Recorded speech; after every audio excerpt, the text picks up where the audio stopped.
99% of Brazil's businesses, almost 13 million, are micro or small. And that fact gets lost in its own sheer magnitude. That the average business owner has a middle school education is so jarring that it mutes stories of perseverance and massive opportunity. My name is Nate Lawrence, co-founder and CEO of Crédito Social. I prefer to tell the story of Jura. Jura lives in the favela of Providencia in Rio de Janeiro, and when we met in 2013, she had just opened a restaurant on the top floor of her home. Within 2 years, she was ready to invest in expansion. However, banks would not finance her because she had no financial records. She couldn't demonstrate a cash flow. This is the case for almost all business owners I've worked with since 2013. That is a serious problem because ultimately businesses make decisions, survive, thrive, based not on their bank balance, but their cash flow.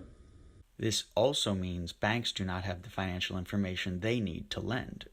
And so small business financing is a broadly untappable market in Brazil at the moment. Crédito Social fixes this. We develop and deliver the smartphone-based accounting and business management services that Brazil's micro and small businesses need. And we provide the data and credit assessment services banks need. The following year, I helped Jura and 2 other business owners get grant money to make investments in their business.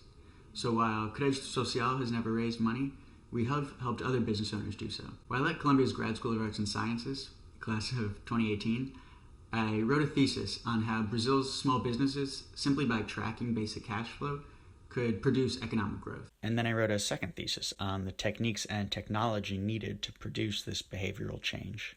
Since Columbia, I have been a researcher in the financial education group of a university in Rio, and I have worked in product development and finance and operations for startup tech companies.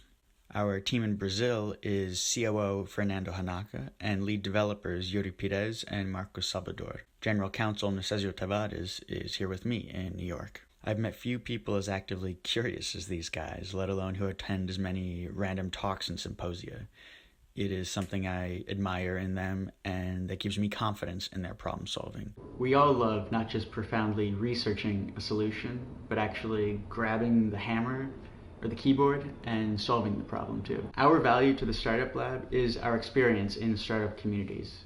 In fact, we even met when I presented this idea to a startup group in Rio. Since we submitted our application, we started a partnership with a micro-business co-op in Rio. We are providing business consulting via WhatsApp during the pandemic so that business owners can plan for the future ahead. We are launching, and we believe the Startup Lab is the ideal place to grow our own operations and contribute to a new community of problem solvers.